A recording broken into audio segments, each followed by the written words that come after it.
Carta de Paulo aos Gálatas, capítulo 1.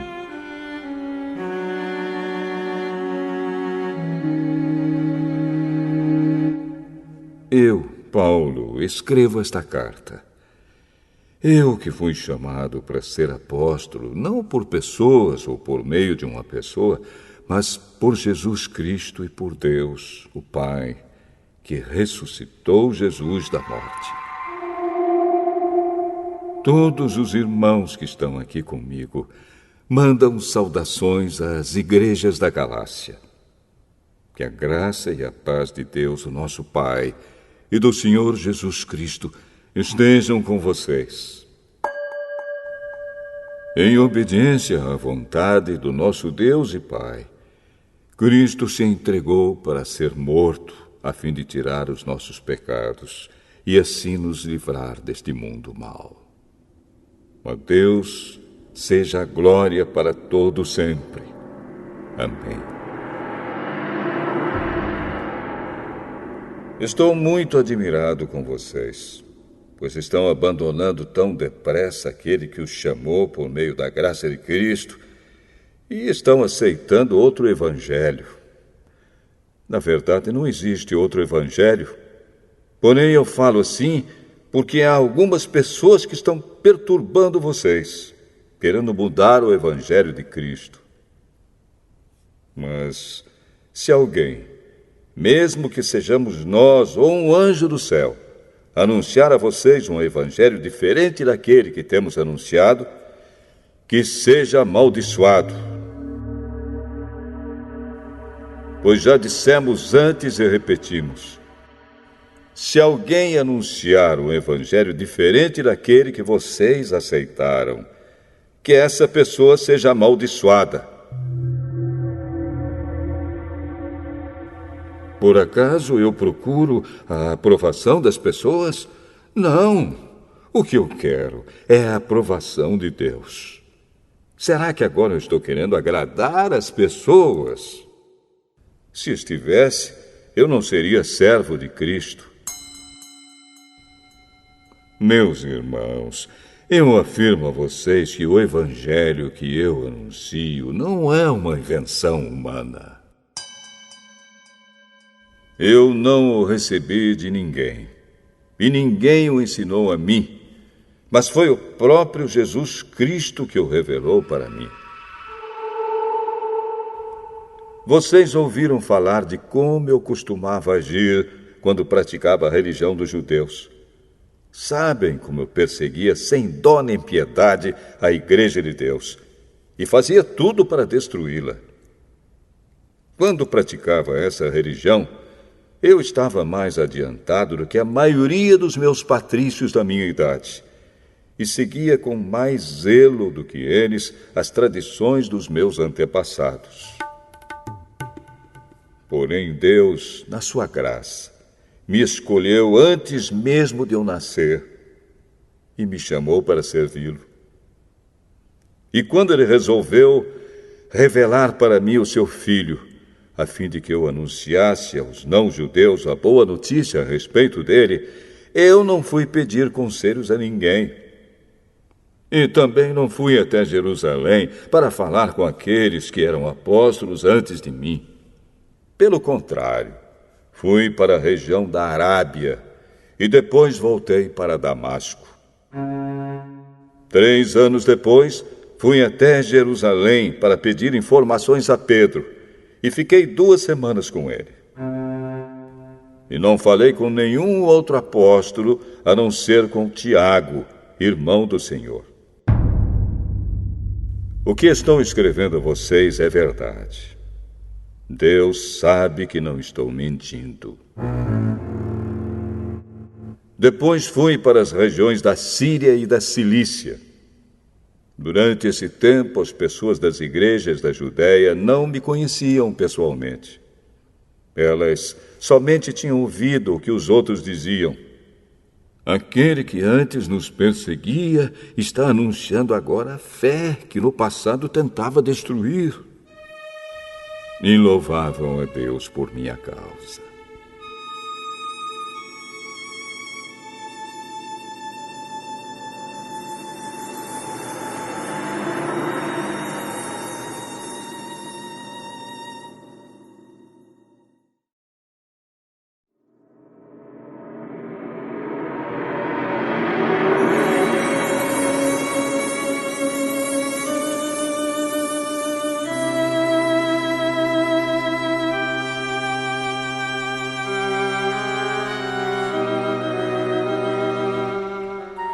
Gálatas, capítulo 2.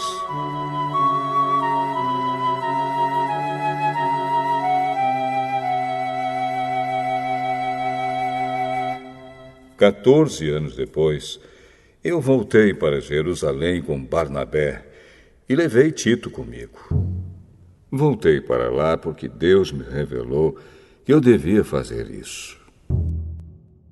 Ali, numa reunião particular com os líderes da igreja, eu expliquei a eles a mensagem do Evangelho que anuncio aos não-judeus. Eu não queria que o trabalho que tinha feito e estava fazendo fosse um trabalho perdido. Tito estava comigo, mas ele não foi obrigado a circuncidar-se, embora ele não seja judeu. Porém, alguns tinham se juntado ao nosso grupo, fazendo de conta que eram irmãos na fé e queriam circuncidá-lo.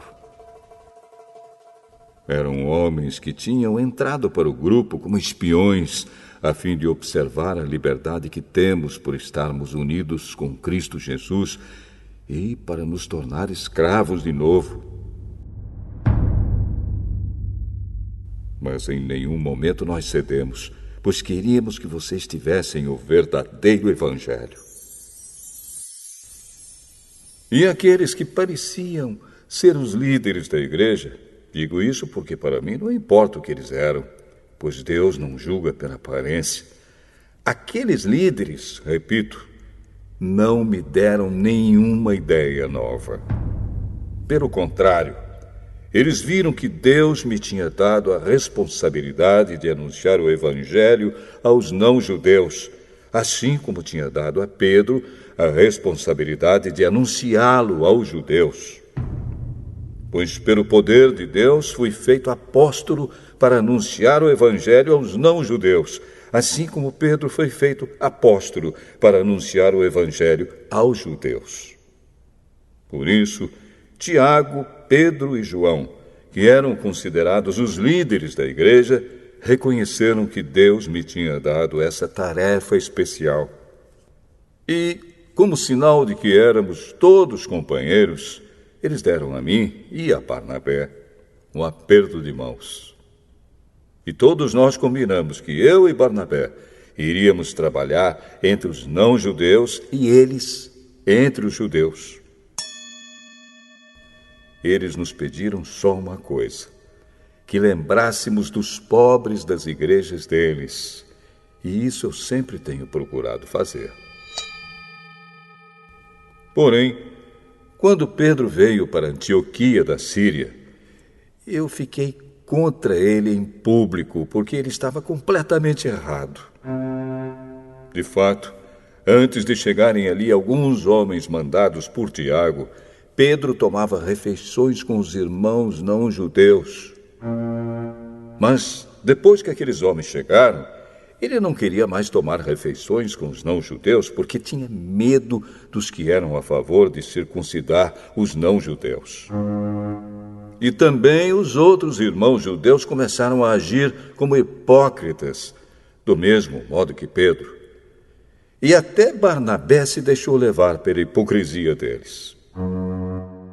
Quando vi que eles não estavam agindo direito, de acordo com a verdade do Evangelho, eu disse a Pedro na presença de todos: você é judeu, mas não está vivendo como judeu, e sim como não-judeu. Então, como é que você quer obrigar os não-judeus a viverem como judeus?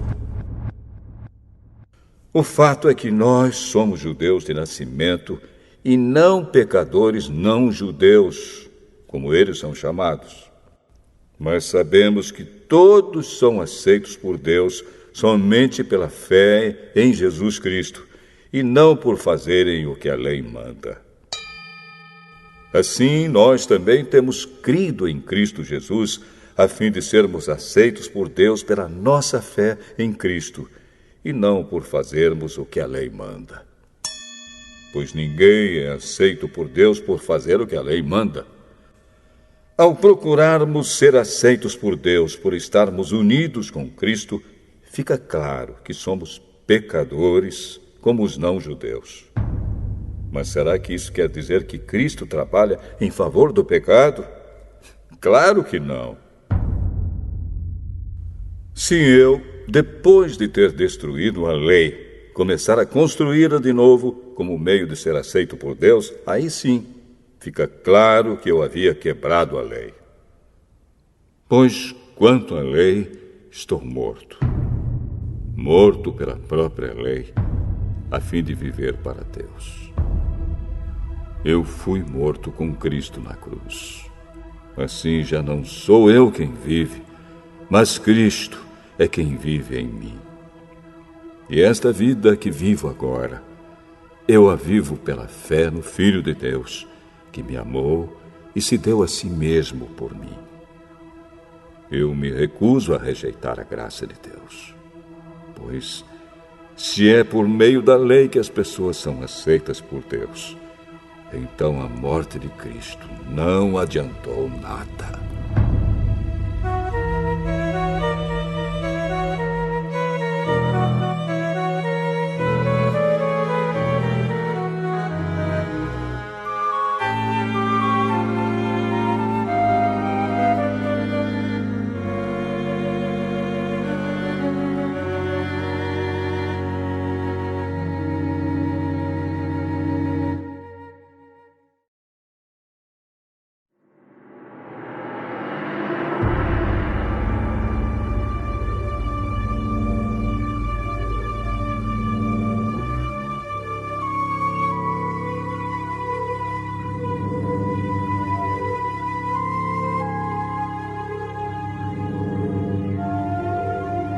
Gálatas, capítulo 3.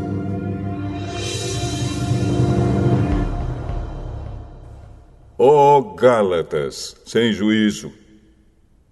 Quem foi que enfeitiçou vocês? Na minha pregação a vocês, eu fiz uma descrição perfeita da morte de Jesus Cristo na cruz. Por assim dizer, vocês viram Jesus na cruz. Respondam somente isto: vocês receberam o Espírito de Deus por terem feito o que a lei manda ou por terem ouvido a mensagem do Evangelho e terem crido nela? Como é que vocês podem ter tão pouco juízo? Vocês começaram a sua vida cristã pelo poder do Espírito de Deus e agora querem ir até o fim pelas suas próprias forças. Será que as coisas pelas quais vocês passaram não serviram para nada? Não é possível. Será que, quando Deus dá o seu Espírito e faz milagres entre vocês, é porque vocês fazem o que a lei manda? Não será que é porque vocês ouvem a mensagem e creem nela? Lembrem do que as Escrituras Sagradas dizem a respeito de Abraão. Ele creu em Deus e por isso Deus o aceitou. Portanto, vocês devem saber que os verdadeiros descendentes de Abraão são os que têm fé. Antes que isso acontecesse, as Escrituras viram que Deus ia aceitar os não-judeus por meio da fé. Por isso, antes de chegar o tempo, elas anunciaram a boa notícia a Abraão, dizendo: por meio de você, Deus abençoará todos os povos. Abraão creu e foi abençoado. Portanto, todos os que creem são abençoados como ele foi. Os que confiam na sua obediência à lei estão debaixo da maldição de Deus. Pois as Escrituras Sagradas dizem: quem não obedece sempre a tudo o que está escrito no livro da lei está debaixo da maldição de Deus. É claro que ninguém é aceito por Deus por meio da lei, pois as Escrituras dizem: viverá aquele que, por meio da fé, é aceito por Deus. Mas a lei não tem nada a ver com a fé. Pelo contrário, como dizem as Escrituras, viverá aquele que fizer o que a lei manda. Porém, Cristo, tornando-se maldição por nós, nos livrou da maldição imposta pela lei. Como dizem as Escrituras, maldito todo aquele que for pendurado numa cruz. Cristo fez isso para que a bênção que Deus prometeu a Abraão seja dada por meio de Cristo Jesus aos não-judeus e para que todos nós recebamos por meio da fé o Espírito que Deus prometeu. Meus irmãos, vou usar um exemplo da vida diária. Quando duas pessoas combinam alguma coisa e assinam um contrato, ninguém pode quebrá-lo ou acrescentar qualquer coisa a ele. Pois Deus fez as suas promessas a Abraão e ao seu descendente. Quando as Escrituras dizem que Deus fez as suas promessas a Abraão e à sua descendência, elas não querem dizer que se trata de muitas pessoas, mas de uma só, isto é, Cristo. O que eu quero dizer é o seguinte: Deus fez uma aliança com Abraão e prometeu cumpri-la. A lei que foi dada 430 anos depois não pode quebrar aquela aliança, nem anular a promessa de Deus. Porque se aquilo que Deus dá depende da lei, então o que Ele dá já não depende da sua promessa. Mas o que Deus deu a Abraão, Ele deu porque havia prometido. Então, por que é que foi dada a lei? Ela foi dada para mostrar as coisas que são contra a vontade de Deus. A lei devia durar até que viesse o descendente de Abraão, pois a promessa foi feita a esse descendente. A lei foi entregue por anjos e um homem serviu de intermediário. Porém, não é preciso haver intermediário quando se está falando de uma só pessoa. E Deus é um só. Será que isso quer dizer que a lei é contra as promessas de Deus? É claro que não. Porque se tivesse sido dada uma lei que pudesse dar vida às pessoas, então elas seriam aceitas por Deus por obedecerem a ela. Porém, as Escrituras Sagradas afirmam que o mundo inteiro está dominado pelo pecado.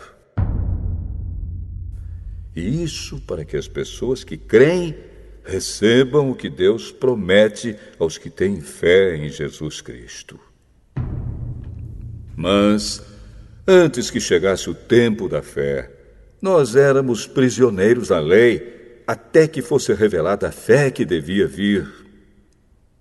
Assim, a lei ficou tomando conta de nós até que Cristo viesse, para podermos ser aceitos por Deus por meio da fé. Agora que chegou o tempo da fé, não precisamos mais da lei para tomar conta de nós, pois, por meio da fé em Cristo Jesus, todos vocês são filhos de Deus. Porque vocês foram batizados para ficarem unidos com Cristo, e assim se revestiram com as qualidades do próprio Cristo. Desse modo, não existe diferença entre judeus e não-judeus, entre escravos e pessoas livres, entre homens e mulheres. Todos vocês são um só, por estarem unidos com Cristo Jesus. E, já que vocês pertencem a Cristo, então são descendentes de Abraão e receberão aquilo que Deus prometeu.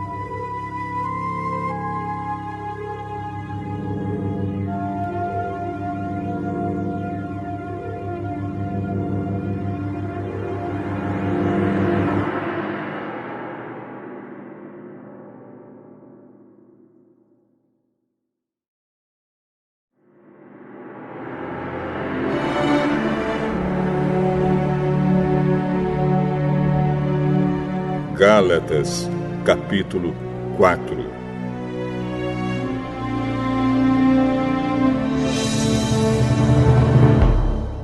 Digo mais isto: enquanto é menor de idade, o filho que vai herdar a propriedade do pai é tratado como escravo, mesmo sendo de fato o dono de tudo.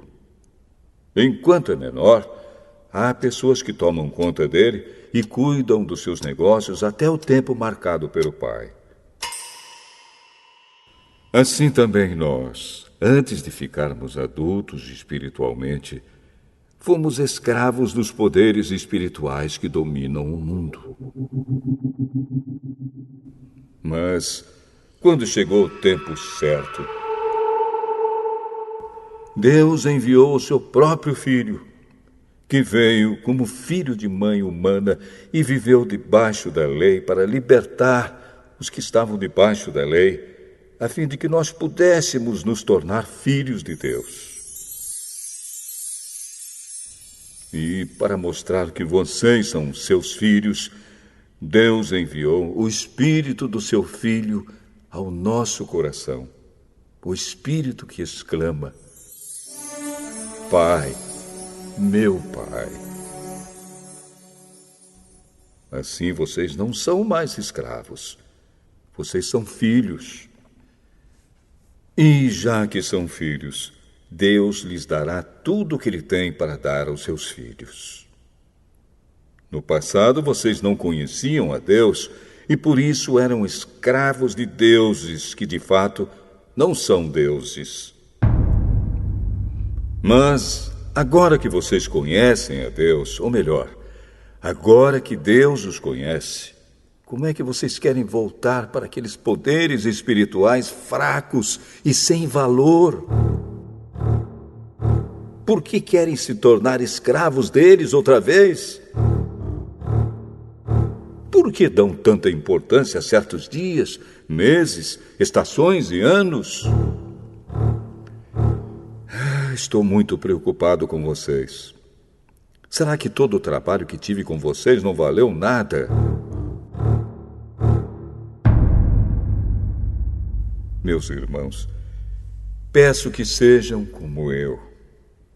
Afinal, eu sou como vocês, e vocês não me ofenderam em nada. Lembram por que foi que lhes anunciei pela primeira vez o Evangelho? Foi porque eu estava doente. Mas vocês não me desprezaram, nem me rejeitaram, embora o meu estado de saúde fosse uma dura prova para vocês. Pelo contrário, vocês me receberam como se eu fosse um anjo de Deus, ou mesmo como se eu fosse Cristo Jesus. E como vocês estavam felizes, eu posso afirmar que, se pudessem, vocês teriam arrancado seus próprios olhos para me dar.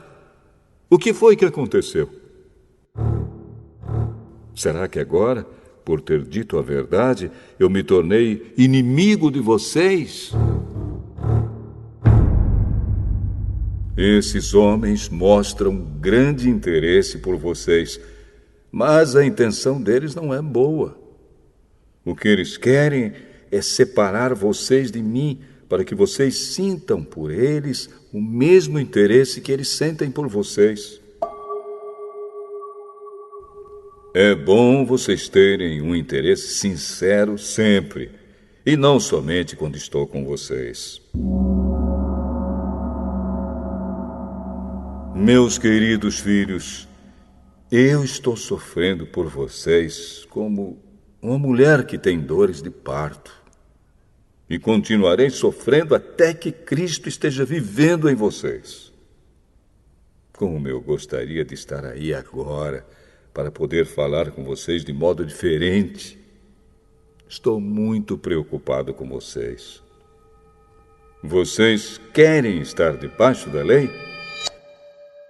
Me digam uma coisa. Vocês não estão ouvindo o que a lei diz? Ela diz que Abraão teve 2 filhos. Um de uma escrava, Agar, e outro de uma mulher livre, Sara. Um filho da escrava foi gerado como todas as crianças são geradas.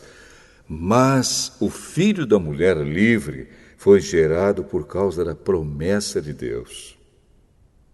Isto serve como um símbolo. As duas mulheres representam as duas alianças. Uma aliança é a do Monte Sinai e está representada por Agar. Os que são dessa aliança nascem escravos. Pois Agar representa o Monte Sinai na Arábia, e Agar é o símbolo da Jerusalém atual, que é escrava com todo o seu povo. Mas a Jerusalém celestial é livre, e ela é a nossa mãe. Pois as Escrituras Sagradas dizem: você, mulher que nunca teve filhos, fique alegre. Você que nunca sentiu dores de parto, grite de alegria. Pois a mulher abandonada terá mais filhos do que a que mora com o marido.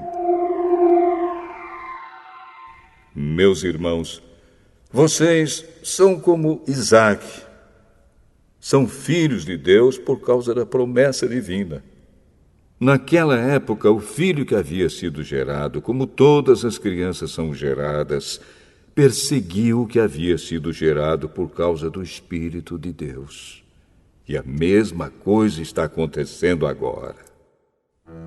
Mas o que é que as Escrituras Sagradas dizem? Elas dizem: mande embora a escrava e o filho dela, pois o filho da escrava não herdará a propriedade do pai, junto com o filho da mulher livre. Portanto, meus irmãos, nós não somos filhos de uma escrava, mas de uma mulher livre.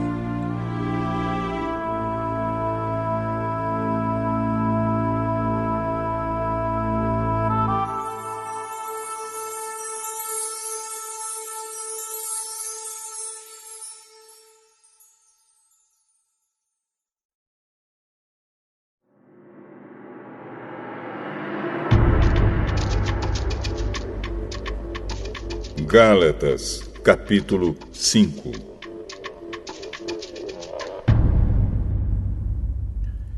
Cristo nos libertou para que nós sejamos realmente livres. Por isso, continuem firmes como pessoas livres e não se tornem escravos novamente. Prestem atenção. Eu, Paulo, afirmo que, se vocês deixarem que os circuncidem, então Cristo não tem nenhum valor para vocês. Repito isto mais uma vez para qualquer homem que deixar que o circuncidem. Esse homem é obrigado a obedecer a toda a lei. Vocês que querem que Deus os aceite porque obedecem à lei, estão separados de Cristo e não têm a graça de Deus. Mas nós temos a esperança de que Deus nos aceitará.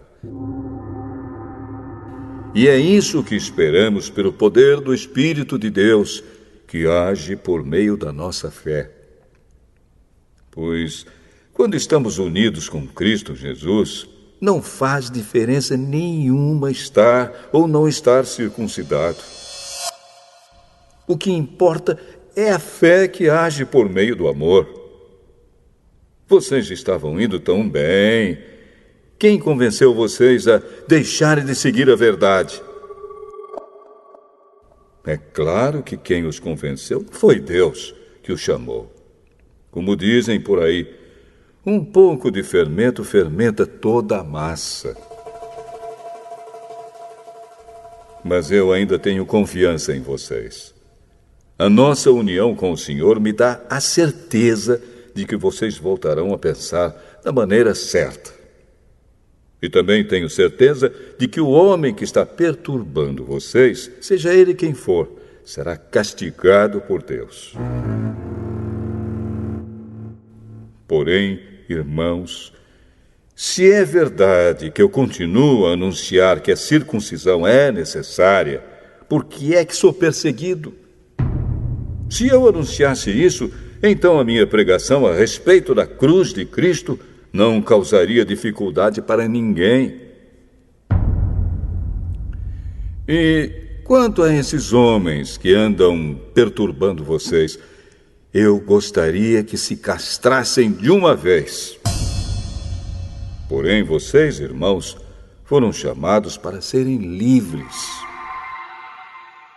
Mas não deixem que essa liberdade se torne uma desculpa para permitir que a natureza humana domine vocês. Pelo contrário, que o amor faça com que vocês sirvam uns aos outros. Pois a lei inteira se resume em um mandamento só: ame os outros como você ama a você mesmo. Mas, se vocês agem como animais selvagens, ferindo e prejudicando uns aos outros, então cuidado para não acabarem se matando. Quero dizer a vocês o seguinte: deixem que o Espírito de Deus dirija a vida de vocês e não obedeçam aos desejos da natureza humana.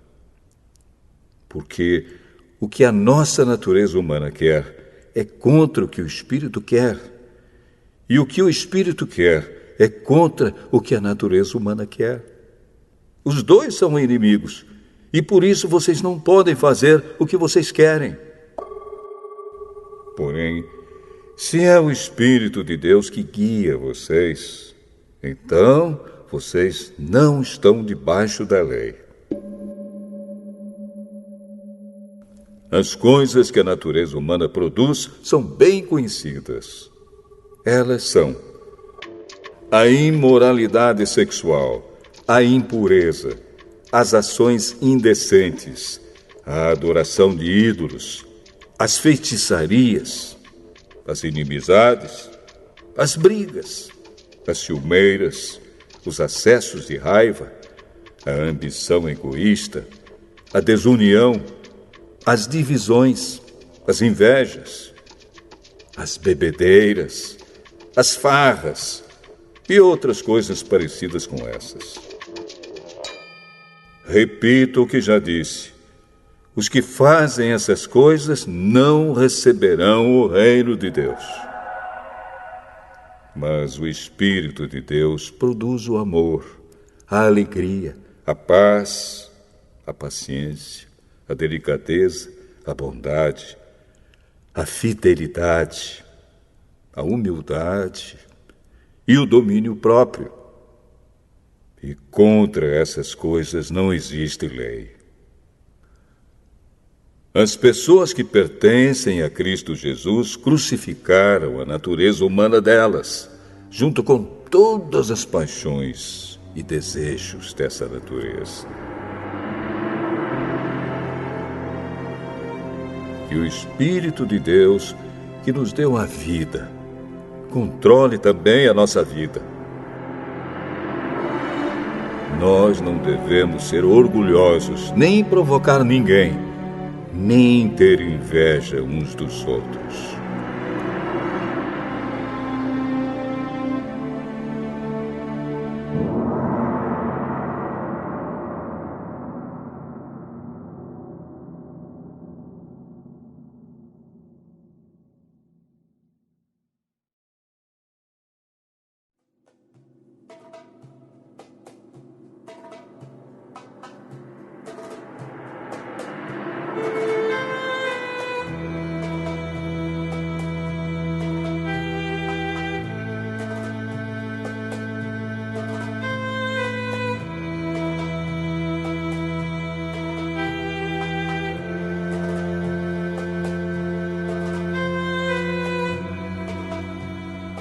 Gálatas, capítulo 6.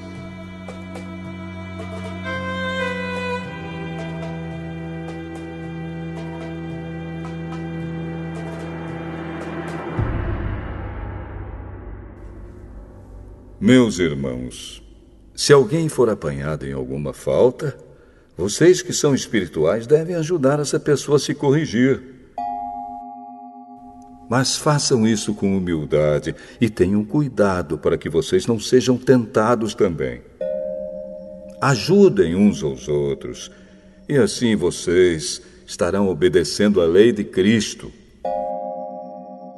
A pessoa que pensa que é importante, quando de fato não é, está enganando a si mesma. Que cada pessoa examine o seu próprio modo de agir.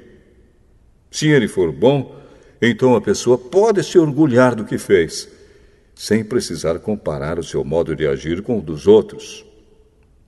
Porque cada pessoa deve carregar a sua própria carga. A pessoa que está aprendendo o Evangelho de Cristo deve repartir todas as suas coisas boas com quem a estiver ensinando. Não se enganem. Ninguém zomba de Deus. O que uma pessoa plantar, é isso mesmo que colherá. Se plantar no terreno da sua natureza humana, desse terreno colherá a morte.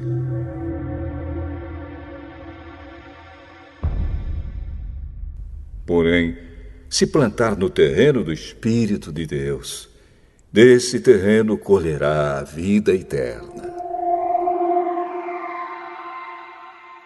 Não nos cansemos de fazer o bem, pois, se não desanimarmos, chegará o tempo certo em que faremos a colheita.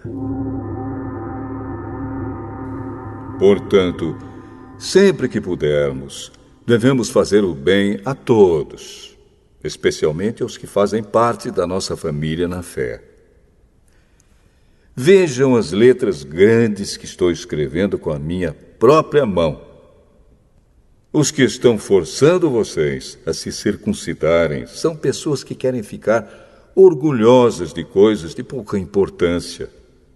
Eles fazem isso somente para não serem perseguidos por causa da cruz de Cristo.